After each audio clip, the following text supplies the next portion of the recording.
বস, এখন আমরা কথা বলবো ইভিল ডেড বার্ড নিয়ে, যেটা সিনেমা হলে মুক্তি পেয়েছে।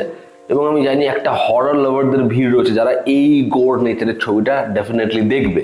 তো কেমন হলো এই ছবিটা? দেখো, এই ছবির যে ডিরেক্টর, সে এর আগে ইনফেস্টেড বানিয়েছিল।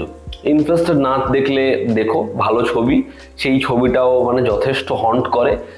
সেবাস্টিয়ান, সেই হচ্ছে এই ছবির ডিরেক্টর। সে আগে এই ইভিল ডেড ফ্র্যাঞ্চাইজির কোনো ছবি বানায়নি আর কি। এবং এই ছবিটা হচ্ছে ইভিল ডেড ফ্র্যাঞ্চাইজির 6 নম্বর ছবি। 2023 সালে লাস্ট ছবি এসেছিল ইভিল ডেড রাইজ। তো কেমন হলো ইভিল ডেড বার্ন? দেখো, অনেস্টলি স্পিকিং, আমি ইভিল ডেড দেখে, এই ছবিটা দেখে বহু জায়গায় মজা পেয়েছি। ওভারঅল এই ছবিটা, যে জিনিসটা ইভিলের ফ্র্যাঞ্চাইজিতে থাকে, ওই গোর নেচারটা, ওই এরপর কেবল টেনশনটা, ওটা ছবির মধ্যে মোটামুটি আছে। তো এটা একটা ভালো ছবি হয়েছে। কিন্তু ইভিল ডেড রাইজ আমার মনে হয় এর থেকে বেটার ছবি, মানে অ্যাটলিস্ট আমার জন্য। কিন্তু এই ছবিটা যে জোনটা আমাদের প্রমিস করছে, সেটা কিন্তু তৈরি করে দিতে পারে। মানে তুমি যদি সিনেমা হলে এই ছবিটা দেখো, তাহলে কিন্তু ওই ঘেন্না লাগা, ওই যে তোমার টেনশনটা কাজ করা, ওই যে ভয় লাগবে, ওই গোর জিনিসপত্র, সেটা কিন্তু এই ছবিটার মধ্যে অবশ্যই আছে। এবার ইভিলের ফ্র্যাঞ্চাইজিতে কখনো একটা বিভৎস ব্যাপক আলাদা গল্প থাকে না, প্রত্যেকবার সেম জিনিসই হয়। এবারও তাই হয়েছে, গল্পটা আমি একটু করে বলছি। এখানে একজনের হাজবেন্ড, সে মারা যাচ্ছে, এবং মারা যাচ্ছে তো যাচ্ছে, এমনভাবেই যাচ্ছে যে তার একটা পাস্ট রয়েছে। এবার সেই পাস্টের জন্য তার মৃত্যু হচ্ছে, এবং তার ওয়াইফ, তার ফ্যামিলি, তারা কিভাবে সাফার করবে, কে বেঁচে বেরোবে, এই নিয়ে হচ্ছে এই ছবি। এর থেকে বেশি জানতে হলে তোমাকে নিকটবর্তী সিনেমা হলে কি ছবিটা দেখতে হবে। ছবির পজিটিভ দিক, নেগেটিভ দিক। প্রথম পজিটিভ দিক হচ্ছে, এই ছবিতে না পার্টিকুলার কয়েকটা জায়গা রয়েছে, তার যে স্টেজিং, সেগুলো দেখতে যেরকম মজা লাগে, তোমরা সেই জায়গাগুলো মস্তি পাবেই পাবে। একটা জায়গা রয়েছে যেখানে হচ্ছে একটা ক্যারেক্টার, সে হচ্ছে এরকমভাবে হামাগুড়ি দিয়ে আসছে, এবং পিছনে দুজনের মধ্যে ফাইট হচ্ছে, মানে চারিপাশ পুরো ধ্বংস হয়ে যাচ্ছে, এবং ক্যারেক্টারটা পুরো ওয়ান টেকে এরকম হামাগুড়ি দিয়ে আসছে। ওই সিকোয়েন্সটাকে যেরকম ভাবে ডিজাইন করেছে, সেটা যেরকম প্লেসিং, আমার ব্যাপক লেগেছে পার্টিকুলার ওই জায়গাটা।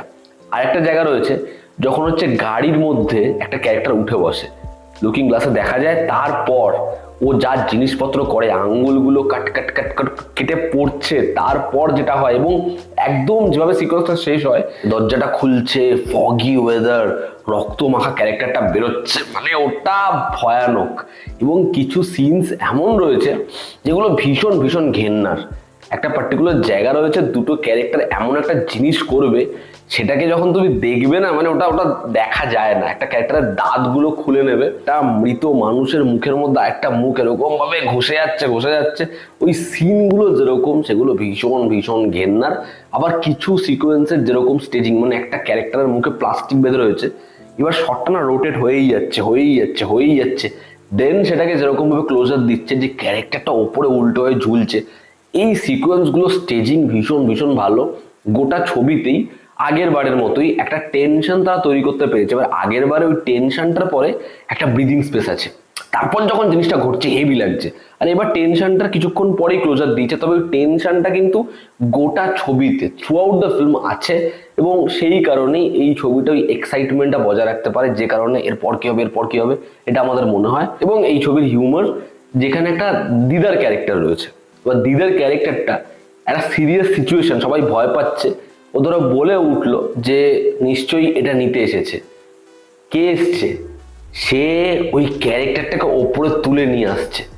সে এসে বলছে, ওই কাবার্ডে দেখো সব জিনিসপত্র আছে, টাকা পয়সায় তুমি নিয়ে চলে যাও। মানে ওগুলোই তুমি হাসবে না, তোমার ওখানে মনে হবে যে ভাই এর সাথে এবার কি হবে। এবং এখানে যেরকম প্রত্যেকের পারফরমেন্স, মানে আলাদা করে পারফর্মারদের খুব বেশি ক্রেডিট দেওয়ার নেই, তবে তারা নিজের জায়গায় ঠিকঠাক কাজ করেছে।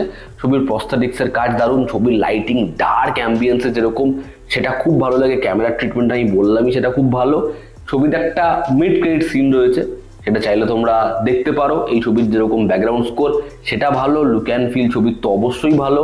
তো ওভারঅল যারা ইভিল ডেড ছবি দেখা পছন্দ করো, মানে ফ্র্যাঞ্চাইজির কাজ দেখো, যারা এরকম ধরনের গোর নেচারের হরর ছবি দেখো, তারা এই ছবিটা যাও দেখো, ব্যাস এইটুকুই। ছবির যদি নেগেটিভ দিক বলি, বিশাল নেগেটিভ দিক কিছু নেই, তার কারণ আমি জানি ইভিল ডেডে কি কি জিনিসপত্র হয়।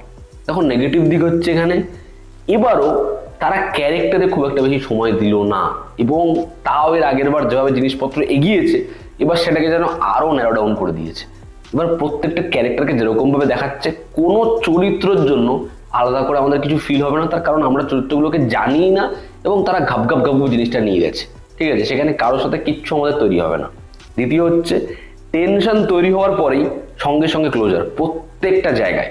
মানে আগে যেরকম জিনিসটা ছিল যে টেনশন তৈরি হচ্ছে এবং কিছুটা সময় দিয়ে তারপর জিনিসটা ঘটছে, এবং এই ডিরেক্টরের ইনফেস্টেডের ক্ষেত্রেও এটাই দেখলে মনে হয় সঙ্গে সঙ্গে সেটা বিল্ড আপ দেয়, তারপরেই ক্যারেক্টারকে ইন্ট্রোডিউস করিয়ে দেয়। এবার এখানেও সেটা বারংবার হয়েছে। আমার মনে হয় একটা টাইমের পর ওই যখন হচ্ছে গাড়ির সিকোয়েন্সটা হলো, তারপরে না ধাপ ধাপ ধাপ ধাপ করে জিনিসপত্রগুলো হয়েই যাচ্ছে একের পর এক একের পর এক। আমার মনে হয় ঘরের ভেতরে একটু টেনশনটা বাড়াতে পারতো, একটু স্পেস দিতে পারতো, তারপর জিনিসটা ঘটতো, মজাটা বেশি লাগতো। কারণ এখানে তারপরে লম্বা একটা একটা করে সেট পিস দেওয়া হয়েছে, ওটা আরেকটু সময় নিয়ে গ্যাপ নিয়ে করলে বেটার হতো বলে মনে হয়েছে।